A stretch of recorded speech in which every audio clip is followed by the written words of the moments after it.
Et salut à toi, c'est Guillaume de la Chain. Ravi de te retrouver pour cette nouvelle vidéo concernant le fascisme. Alors aujourd'hui, on va voir si Bitcoin est un outil pour les fascistes ou pas. J'ai hâte de voir ça parce que c'est quelque chose qui revient dans les débats, qui parfois apparaît dans certains débats, ou qui peut arriver ça peut arriver aussi de voir ça sur Twitter. Et justement, il y a quelques temps, j'étais tombé sur ce tweet Bitcoin is a lie. Il a balancé un article que j'ai lu, qui est ici. Il n'est pas très long. Et ce que j'ai fait, c'est que j'ai demandé à Claude de me résumer la chose dans les grandes lignes. Ok. Mais avant, j'aimerais mettre en avant deux tweets que je n'inclurai pas de ce fait dans le prochain épisode de Bitcoin Early Cycle Low descendu 26 dimanche. Parce que ça concerne, si on veut, c'est lié à la série. Disons que, par exemple, ce tweet, c'est clairement quelque chose qui peut être mis en avant par rapport aussi à la série, dans la série. Mais je le fais maintenant, pour nuancer aussi avec le fascisme. Stack Bitcoin so that eventually you can say no to all the things you don't really wanna do. Le truc, c'est que j'ai conscientisé ça énormément ces derniers temps. Énormément. Ouais, pas mal en tout cas, pas mal. Parce que bien souvent, quand on pense à Bitcoin ou d'autres outils d'émancipation, si on considère que Bitcoin est un outil d'émancipation et pas un outil pour les fascistes et les fachos, les chauffats, eh bien, cela signifie que potentiellement, il peut nous donner le pouvoir de ne pas faire ce qu'on n'a pas envie de faire. Okay, et aussi, bien souvent, c'est ça que je veux dire en vérité dans un premier temps, c'est qu'on cherche à faire ce qu'on veut, on désire telle chose, oh je veux ci, je veux ça, je veux faire ci, je veux faire ça, ok, c'est cool. Mais ce qui est très cool aussi, et ça pour le coup on le conscientise assez rarement, voire très rarement, c'est d'avoir la capacité de refuser les choses qu'on ne souhaite pas, de dire non en fait. Et clairement, de pouvoir dire non sans qu'il y ait de graves conséquences, voire sans conséquences, sans subir les conséquences. Aucune. Voilà. C'est l'idée. Et il se trouve que là, ce qu'il nous dit l'INSEE, c'est ça, stack Bitcoin. So, donc, si tu en gros accumules suffisamment de BTC, eh bien, à un moment donné, éventuellement, tu pourras dire non à toutes les choses que tu ne veux pas faire. Voilà, c'est ça en gros. Là, Rajat, il dit like work 9 to 5. Ça peut être ça. Quelqu'un qui n'a pas envie d'avoir un CDI ou quoi, ou être en tout cas dans ce modèle-là, bah, il peut tout simplement avoir une autre stratégie, accumuler du BTC, et voilà. Et il ne sera pas obligé de passer des décennies de sa vie dans cette case-là, on va dire. Et ça peut être plein d'autres choses, ça peut être un tas d'autres choses. C'est simplement pour avoir ce pouvoir, en fait. Ce pouvoir sur soi-même. Hein. C'est sur soi-même, c'est pas chercher à dominer ou quoi que ce soit, c'est sur soi. Et le second, rien à voir, mais c'est Watcher Guru. Là c'est chaud, parce que clairement, on voit le cheval de Troie, là, qui s'avance. Qui s'avance. Mastercard, qui s'apprête à lancer un programme, soi-disant. Enfin non, là c'est Mastercard Launches Program to Connect. Donc là c'est officiel. D'ailleurs, je crois que dans les commentaires, il me semble... Ah voilà, il est là. Là c'est le compte officiel, je crois. Ouais. Et donc qui est-ce qu'on a? Voilà. Voilà. C'est... Voilà. PayPal. Bon, Paxos, je connais pas trop, mais voilà, PayPal, Binance, Ripple, Circle. Ça veut dire qu'effectivement, pour résumer la chose, on est passé donc d'un univers où clairement c'était F-Banks, Gov, Decentralized Pay-to-Pay Currency, voilà. Maintenant c'est voilà, ETF, please. Meme coins. Voilà. C'est un peu triste, mais heureusement, si on s'y prend bien, on n'a pas besoin de tout ça. On peut se contenter, largement se contenter de d'XMR à mes yeux et de BTC. Voilà. Donc, maintenant, première chose, revenons au sujet principal, parce que c'était quand même ça, le fascisme. Définissons le fascisme. Alors j'ai demandé à Claude aussi, donc le fascisme est un concept dont la définition fait débat, mais on peut en dégager les traits les plus consensuels. Au sens historique strict, le fascisme désigne les régimes de Mussolini et par extension proche le nazisme allemand et le franquisme espagnol. Régime autoritaire, nationaliste, corporatiste, opposé au marxisme comme au libéralisme classique. D'ailleurs, nazi, c'est national socialisme. Les caractéristiques structurelles récurrentes identifiées par les historiens, qui sont Umberto Eco, Robert Paxson, etc., culte de la nation du groupe élu avec désignation d'un ennemi intérieur ou extérieur, mépris de la démocratie libérale et de ses lenteurs, valorisation de la force, de la vérité, de l'action directe, chef charismatique au-dessus des institutions, mobilisation des masses par l'émotion plutôt que la raison, subordination de l'individu au collectif national. Le problème de l'usage contemporain, le mot est aujourd'hui souvent utilisé de façon très élargie, comme dans le texte que tu as partagé, parce que j'ai filé donc l'article, pour désigner toute idéologie fondée sur l'exclusion, la hiérarchie et la déshumanisation de l'autre. C'est un usage légitime, intellectuellement, mais qui dilue la précision historique du terme. La tension entre ces deux usages, historique et analytique, est réelle et mérite d'être gardée à l'esprit quand on lit une accusation de fascisme. Chauffa. Maintenant, l'article, donc les grandes lignes. Et on va debunk. On va voir pourquoi ce type délire. C'est pas qu'il dit, mais il inverse. C'est une inversion pure et dure. Voilà. On marche sur la tête. Ce texte est une critique radicale et émotionnelle. D'ailleurs, voilà, c'est émotionnel, de Bitcoin, structuré autour de quelques axes principaux. L'argument central. Bitcoin ne serait pas un outil neutre, mais une idéologie. C'est de la méfiance érigée en système.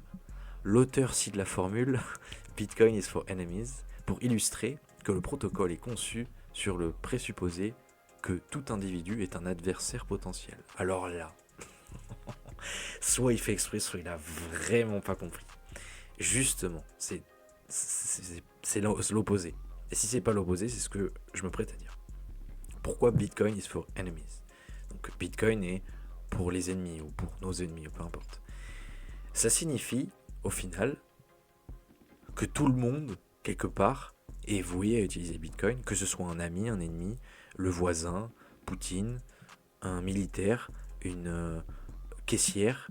Voilà, c'est l'idée. Ça ne veut pas dire que ça va se faire, mais c'est l'idée.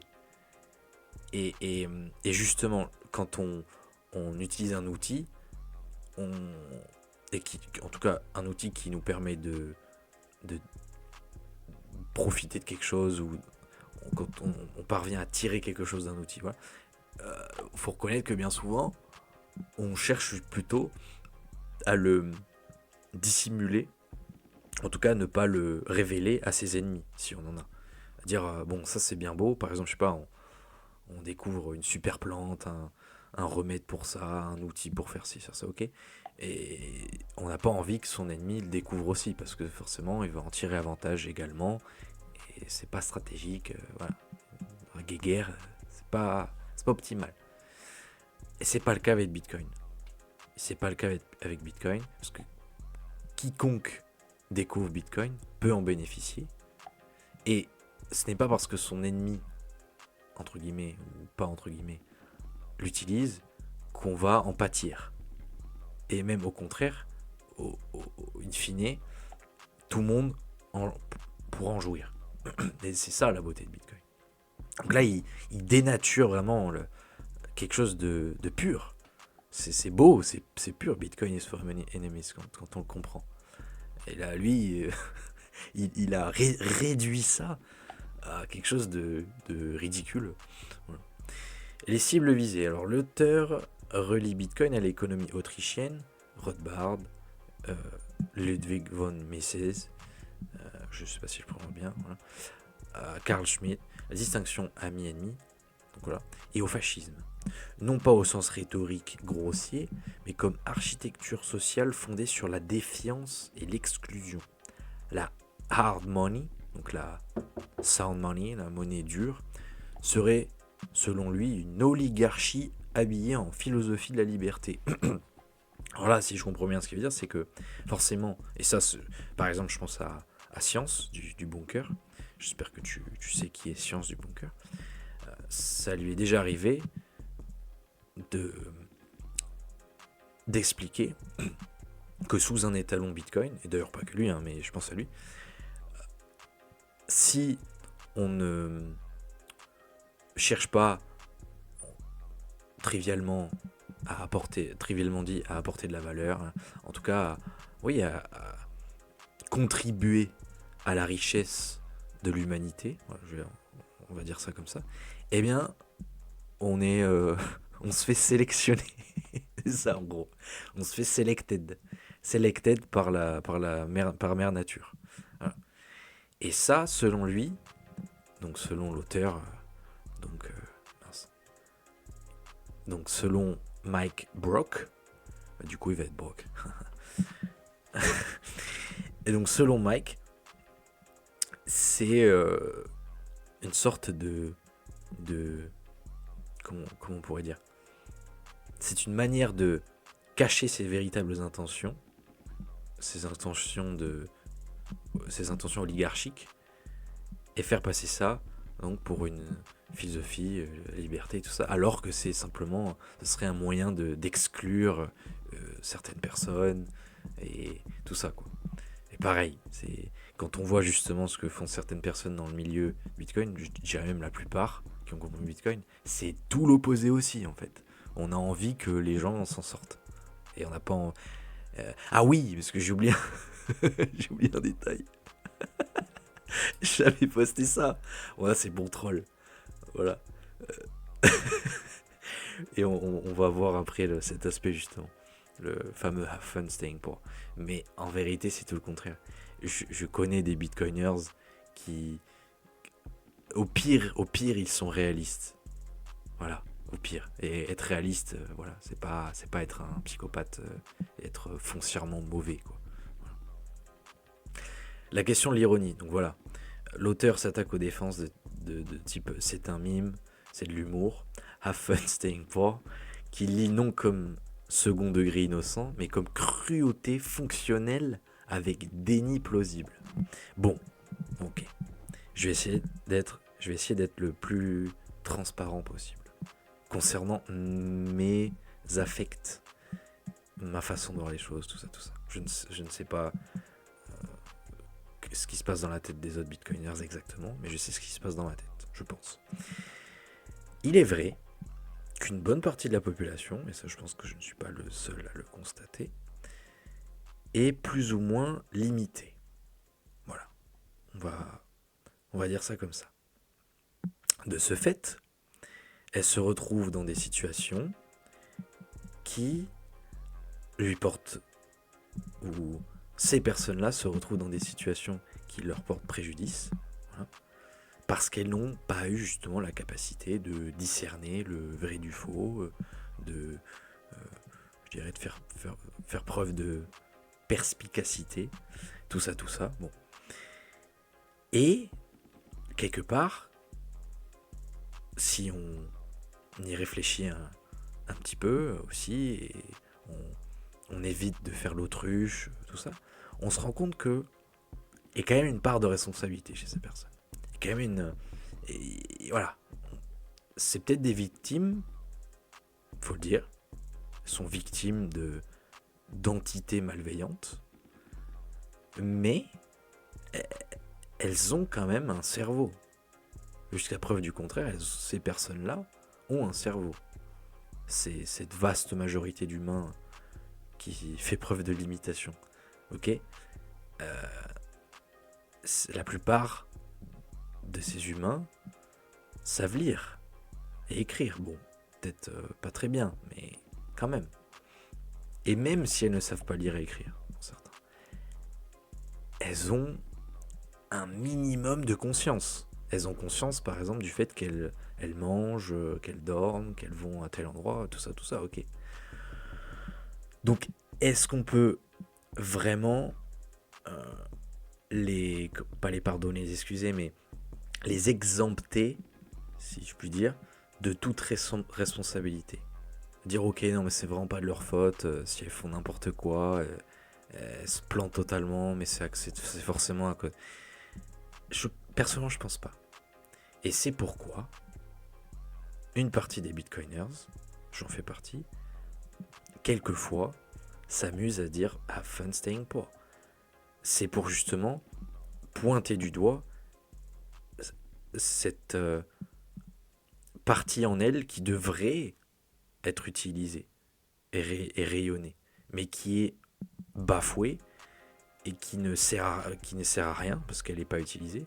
Et donc, quelque part, c'est pour dire mais bordel, qu'est-ce que tu fais? Pourquoi tu t'es là, tu fais l'autruche ou alors tu réfléchis pas?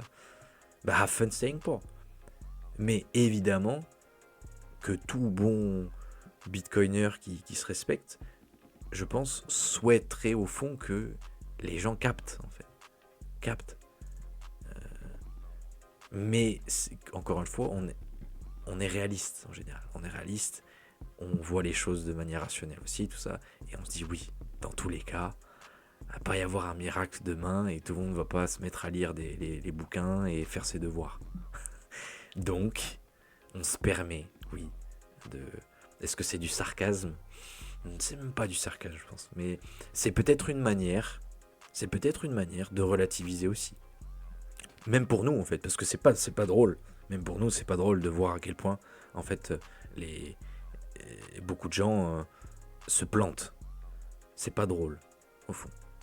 Mais justement, la force, notre force, elle est là. C'est malgré ça, tenter d'en rire et de faire des memes, d'essayer de garder de l'humour et tout ça. Voilà. Je pense que pas mal de bitcoiners ressentent la même chose en tout cas. Et j'espère qu'ils entendront ce message. Et la conclusion, l'auteur oppose à ce monde d'ennemis atomisés la réalité de la solidarité humaine. Les gens se battent, s'entraident, font confiance, contrairement à ce que prédit le modèle de l'homo economicus de la théorie des jeux. Encore une fois, comme j'ai dit il y a quelques minutes, c'est tout l'opposé. Les bitcoiners, en tout cas la vaste majorité, les bitcoiners que je connais et tout, et moi-même, souhaitons que les gens s'entraident, que justement on fasse en sorte de se faire confiance. Et d'ailleurs, entre bitcoiners, entre monéroïstes, on se fait vraiment confiance. Enfin bref, donc, encore une fois, c'est tout l'opposé. Là, c'est tout l'opposé. Voilà, une fois de plus. Et la théorie des jeux, la théorie des jeux, oui, dans le fond, c'est réel. Je veux dire, typiquement là, avec les outils IA, c'est une réalité. Alors, est-ce que c'est bien? Est-ce un bien? Est-ce un mal? Je ne sais pas. Mais c'est la réalité. Et c'est pareil pour Bitcoin. Bitcoin est là, et je pense qu'il va rester là pendant un long moment. Donc, il faut s'adapter.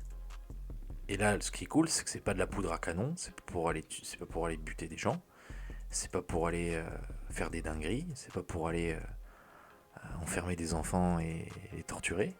Voilà, ça c'est cool. C'est pas pour aller financer des guerres. Donc c'est plutôt pas mal si c'est pour justement l'opposé.